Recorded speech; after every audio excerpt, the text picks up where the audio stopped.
Shipwrecks and Sharkteeth. Shipwrecks and Sharkteeth. Yes. Let's hope I can get you through this easier than I got on here. And I can't see anybody. But anyhow, Shipwrecks and Sharkteeth. No, basically, I don't know how many years ago I found out about this place and then completely forgot about it because I knew it was tidal and I knew nothing about that and couldn't get anybody to go with me, so forgot about it.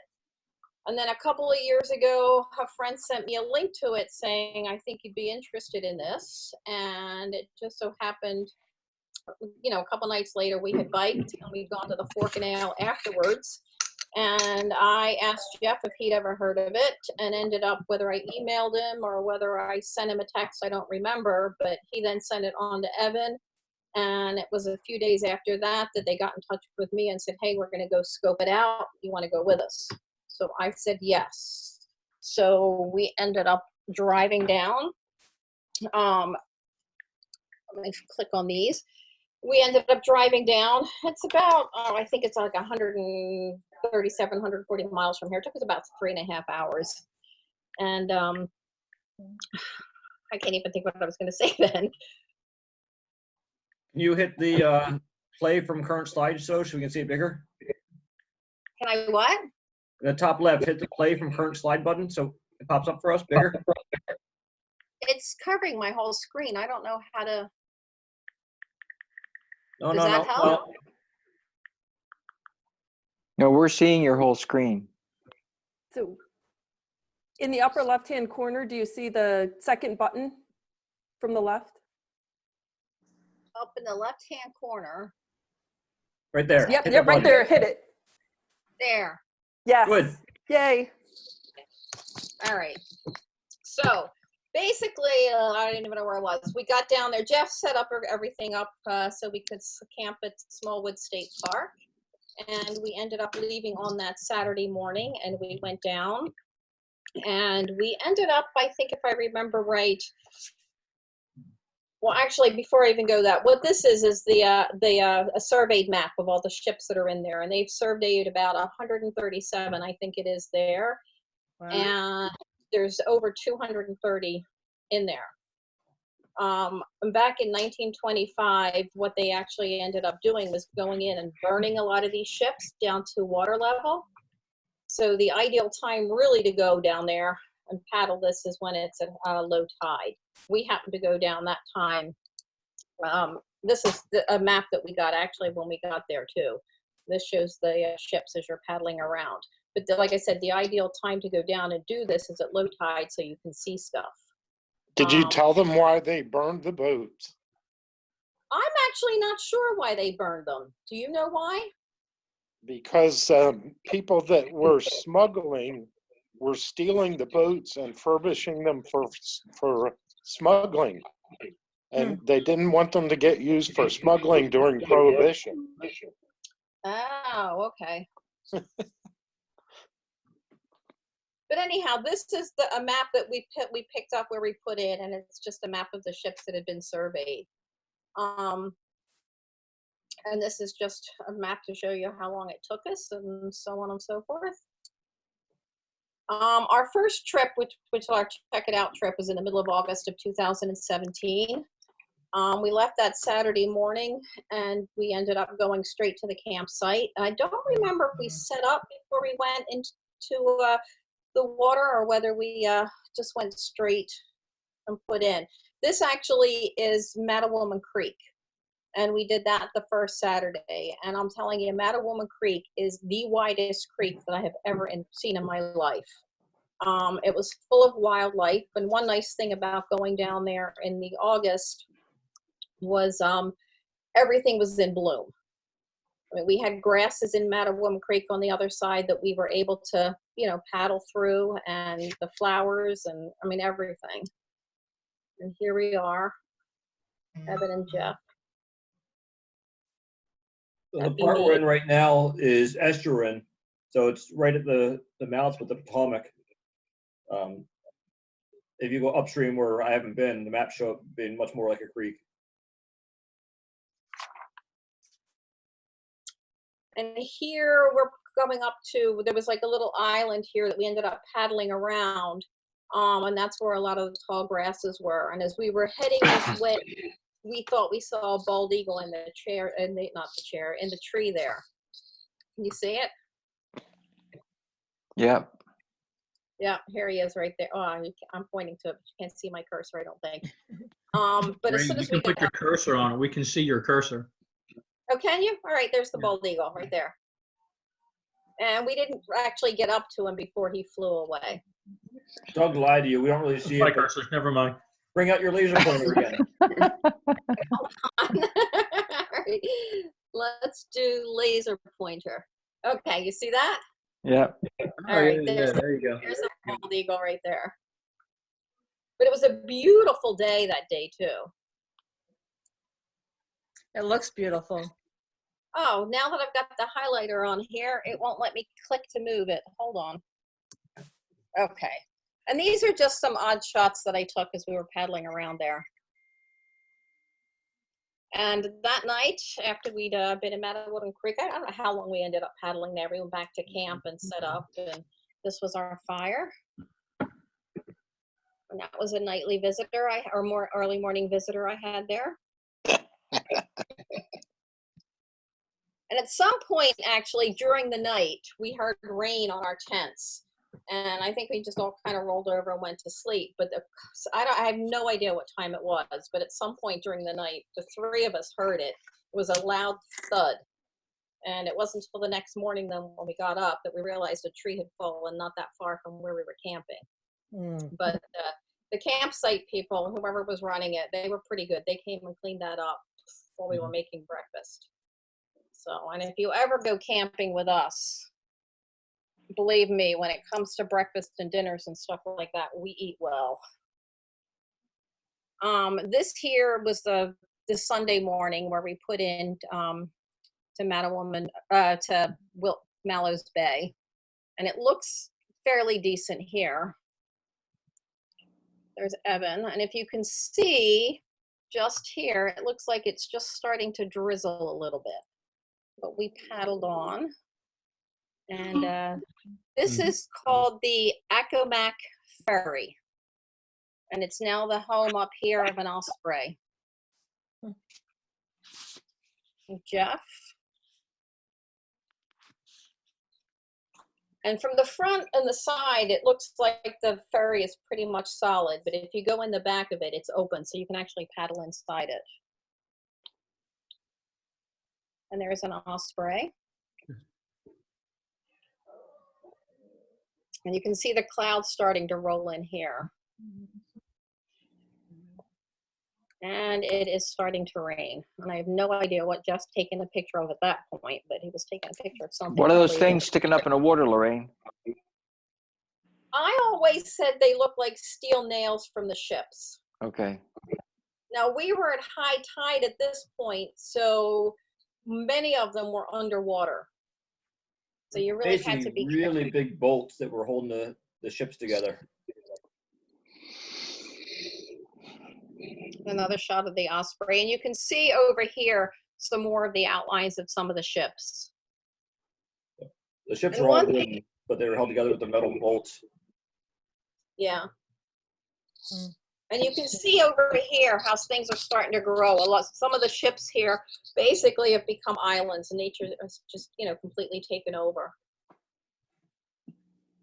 And somewhere in this bay, as we were paddling, I heard a plop, and it turns out the cheap strap that I had holding my hydro flask broke. So there's now my hydro flask at the bottom of this bay somewhere. And one thing you do have to be careful when you go at high tide is you really got to watch for the ships underneath you, because if you're not careful, you're going to end up getting stuck on one. And I happened to get stuck on one. And all I could actually hear was somebody saying, "And how fast were you going?" Well, to be honest with you, I really wasn't going that fast, but I was stuck. But fortunately, Evan and Jeff were there, and they got me off.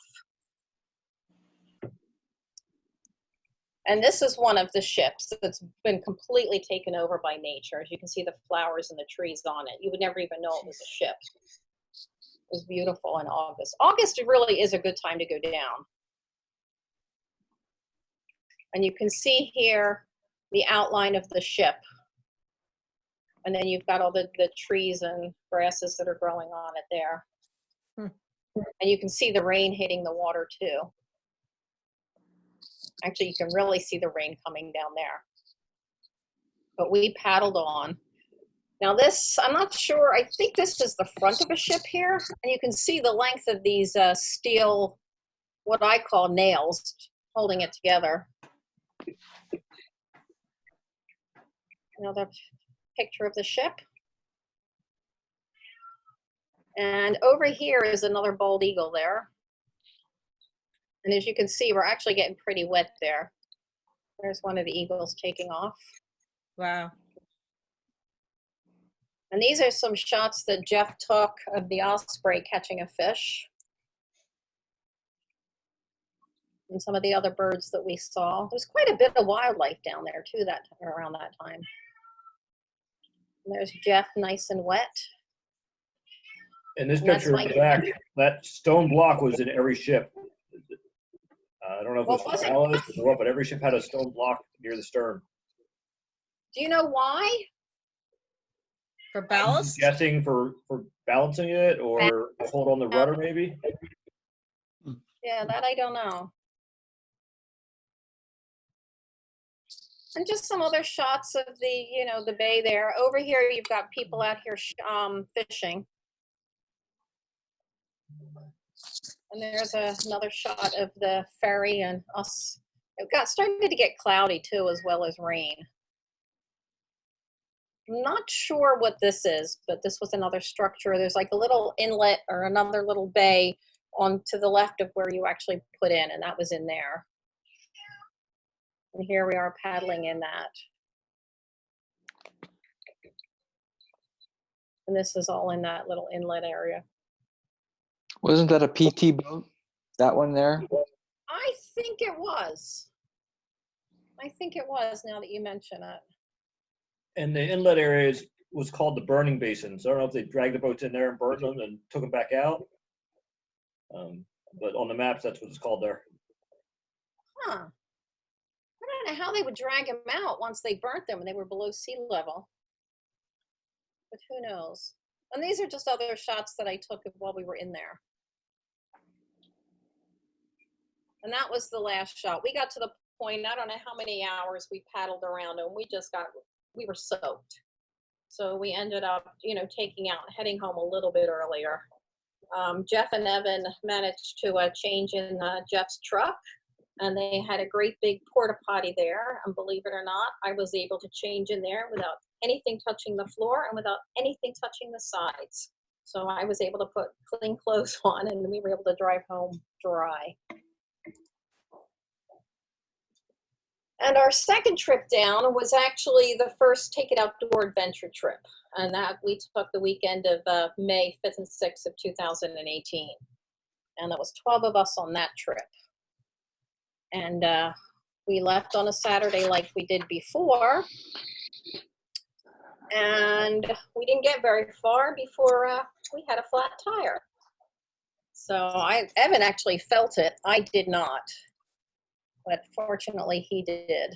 And here he is changing it. Everybody there? John More than just a supervising. flat tire. Huh? That's more than just a flat tire. Yeah, it was a shredded tire, actually. It pretty well destroyed it. It did. But it didn't really take long for Evan to change it and put the new one on, and off we went again. And somebody, as we were standing here like this, drove by blasting their horns, and we weren't quite sure who it was until Nora put that on somebody's post. So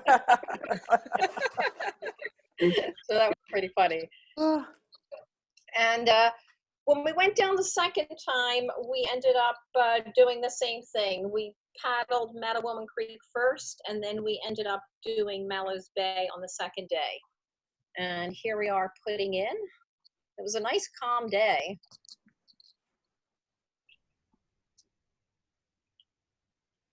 And there we are paddling around Accomac or something like that ferry, I think it's called. I'm not quite sure how you say it. And there's Dave and Chris and Mary Beth there. So on this trip, we went to the bay first and the creek afterwards. But I thought we went to the yes, you're right.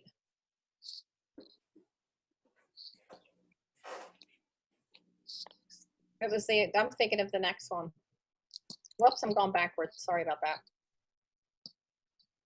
And we went this time at low tide, so you were able to see a little bit more of the ships too, which was nice. Mary Beth and John there. That's my cat meowing because he wants a treat and I'm ignoring him.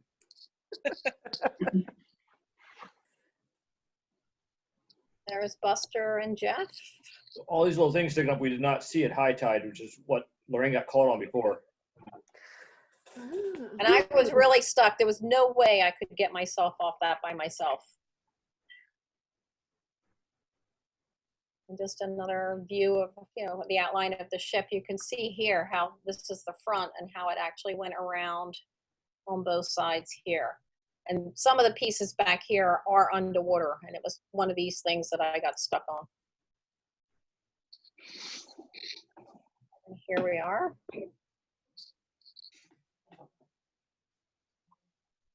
This is a little bit better view of one of the boats. Now, on our first trip down, we could only see like the tips of these. You really couldn't see any of this wood.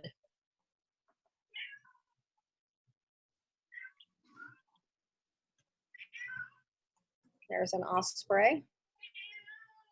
I think if you don't mind, I'm going to give this cat a treat so he goes away. You don't like the running commentary from the cat?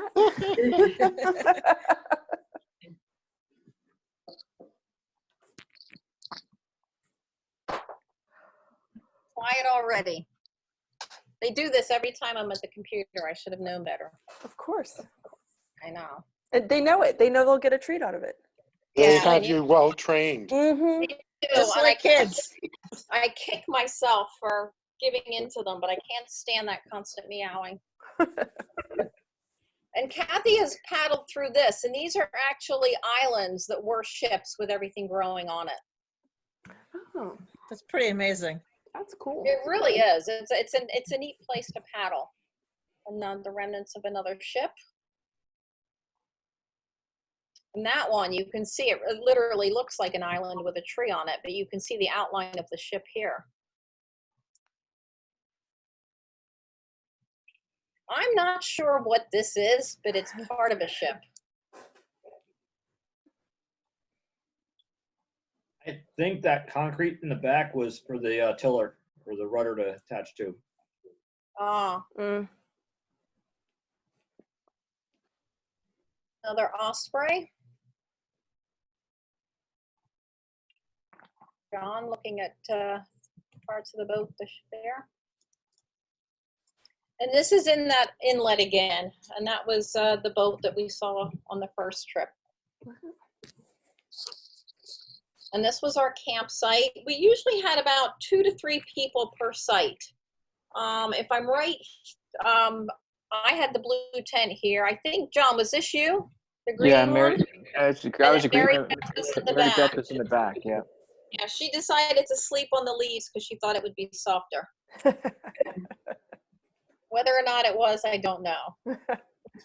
And dinner and breakfast here, I think. No, this is just dinner. There's John there chopping up some firewood. We couldn't take firewood in with us. We ended up gathering everything right there in the park, which was great. And you've got our fire there. And I see a parrot in the fire. I don't know if anybody else does. Oh, yeah. Oh, yep. Yep. And up there, if I remember right, that was salmon that Jeff had brought down, and they're cooking, or Evan's cooking it there on these thin wooden slabs, wasn't it, Jeff? That was a cedar plank that night. Yeah. Nice. Yeah, that was good. I don't know what Mary Beth is cooking on the end of her sticks. I thought it was marshmallows, but I'm not quite sure there. And then anybody want to guess what's in that pot? No. May not look as good, but it was actually a pineapple cake, and it was really good. Huh. Ooh. I'm telling you, when we camp, Pineapple we eat. cake or the peach cobbler? Oh, I thought it was the pineapple cake. Maybe I it think is that the was peach. the peach cobbler. I Yeah, think it was peach. peach cobbler. Really? Okay. Don't listen to me. Listen to them. They made it. Close enough. Close enough. Yeah. And breakfast. We had breakfast of champions, eggs and sausage and everything else. And this egg looks like it's saying, "Oh no."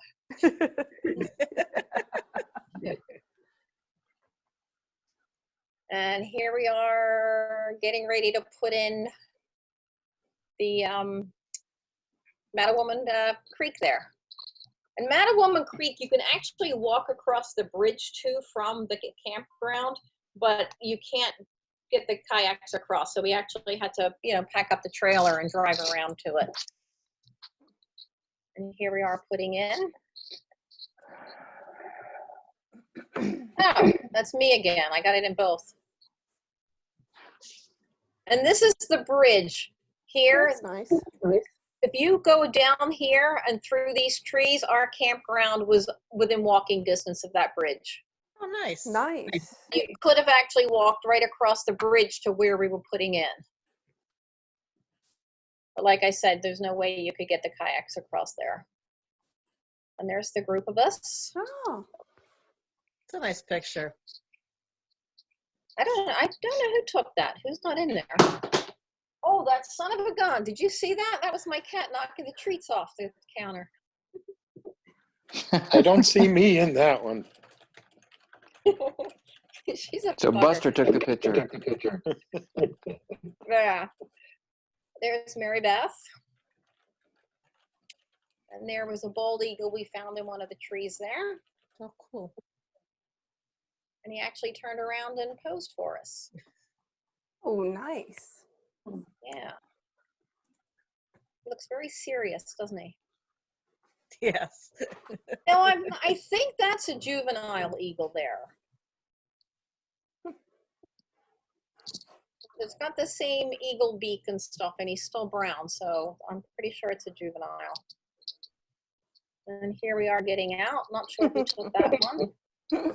Buster and I. Always a graceful and elegant looking thing when climbing out of a kayak. Isn't it just? Oh. Especially after you've been sitting in it for about 3 hours. Yep. Yeah.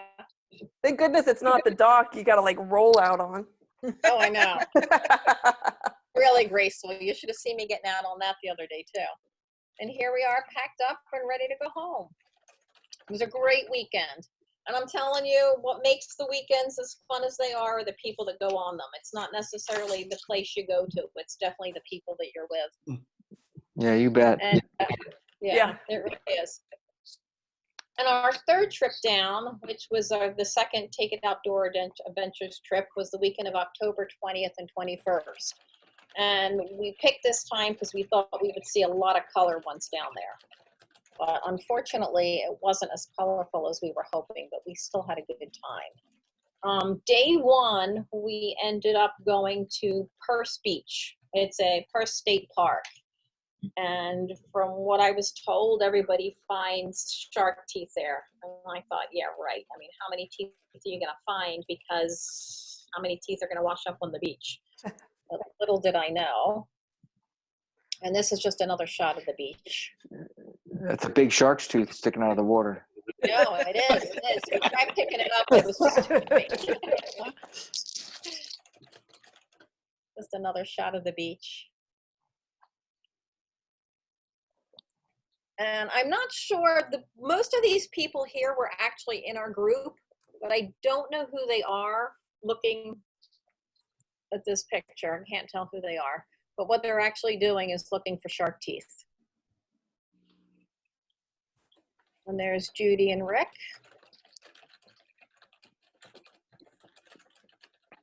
Evan and Andrew. And if you look with the way Andrew's holding his hand, it's because he's got a handful of teeth there. A tree that I just like the look of. And I'm pretty sure that's Andrew's hand and some of the teeth that he found. Nice. It took me a long time to actually find teeth.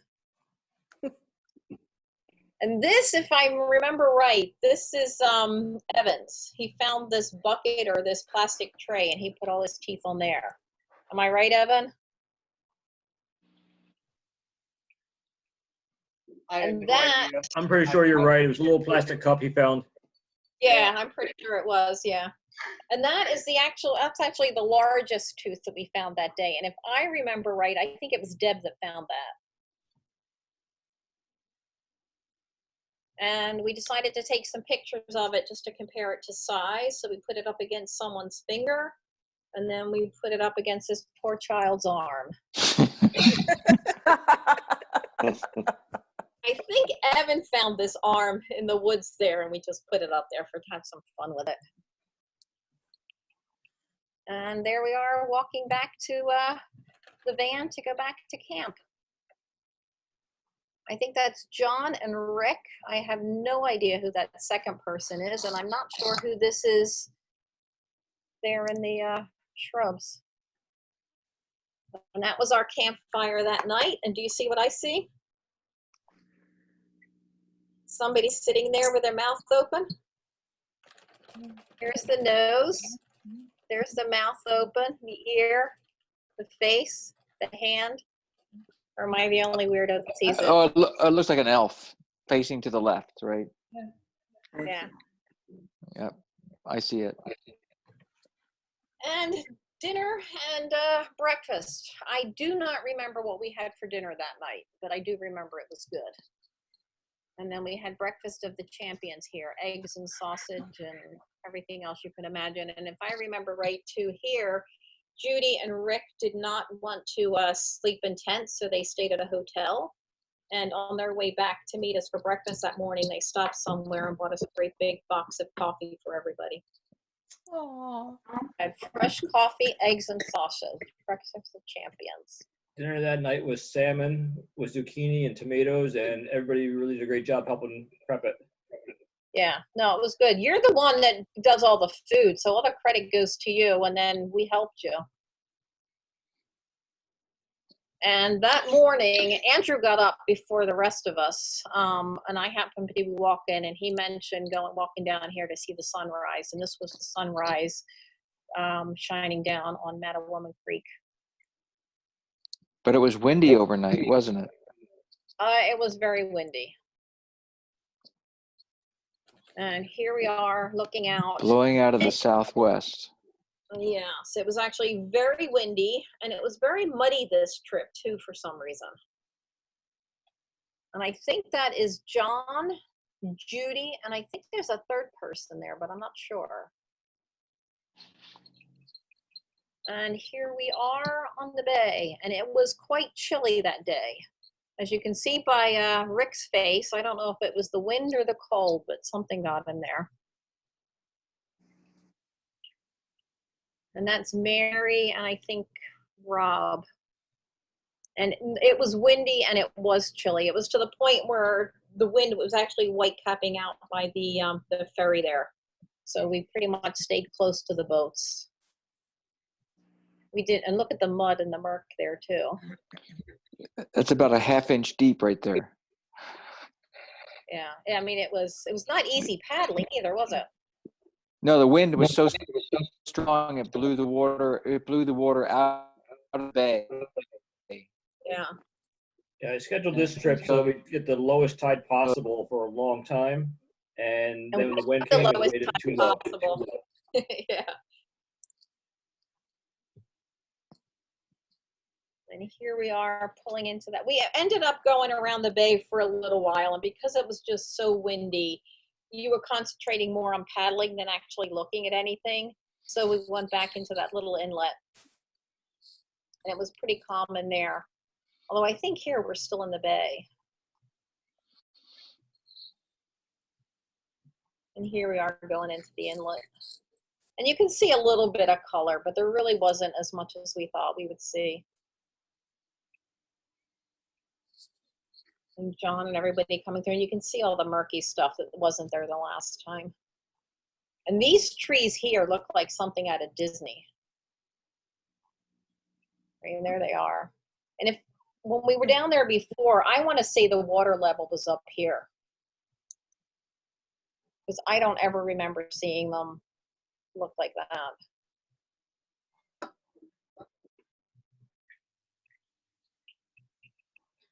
Just from this picture, you can see the water level on the boats where it normally is. Good. Yeah, it's up to here, isn't it? Down.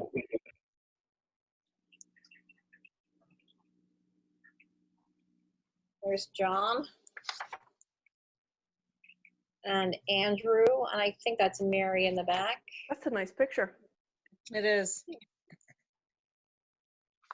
And there they all are too.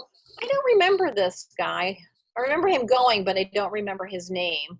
And then that's Rick and Judy. And there they are being eaten by a boat.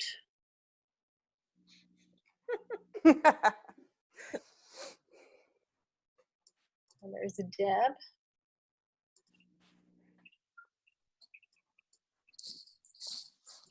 Are there in front of the boat. It was much, much calmer here. Andrew and Evan. But you can see, I mean, normally the water level's up here, but this was just nothing but mud. Looking inside a boat. Group shot before we left. And after we got out, we were up by where the van and stuff was. You could actually see, I mean, normally this is all underwater. And you can see just how low it is. And so those are the pictures that I have. That was really nice. That was nice. Looks like a good trip. It was Oh, a it was great a- spot. It was a great, it really was. It really was. I think I managed to miss every time you guys went. Oh, did you? I did. I don't remember, you know, something was always, I don't know what was going on, but Yeah, we worked hard to make sure that happened. yes, I'm sure you did. I think what was Lorraine's special about fault. this She kept trip saying, is like, whatever you do, don't let Megan go. Yeah. She said she's busy on this weekend, so schedule Yeah, it then. yeah. That's why she asked for your calendar, like, that far in advance. Yes. Well, we definitely have to plan on going down again. I'm not sure. I mean, August was probably a great time to go because everything's in bloom and you see the birds and you see the flowers and everything else. You just don't want to go on a weekend that it's raining. The May one was nice, but not everything had grown, so it was a completely different look at that point. And October was way too low, very, very windy, and it was chilly. Mhm. But, all in all, every weekend we had a great time, and, would we do it again? Definitely. I think Definitely. just the beauty of this site is how different it is every time. Mhm. Yeah. Each experience we went down was completely different from the one before it. It's I a mean- different adventure each time because the It is. conditions change. Well, the weather's different. Just looking around with the growth of the plants and the flowers and everything else is different, and the birds are different. And I don't know if we went again, what time we would go. I mean, for all of you guys that came, and some of you have been twice, what do you think would be a good time to go back? Anytime. Yeah, because it is. You have the fun because of who you're with. Beginning Yeah. of February, we can ice skate. Right? It's getting harder to get access to the site. The parks down there are really scheduling almost a year ahead of time for groups down there. Are So they we are trying really? to get another trip down again. Would it be better if we went down off season? Well, that's when we went, off season. Yeah, we did. When we went in May, we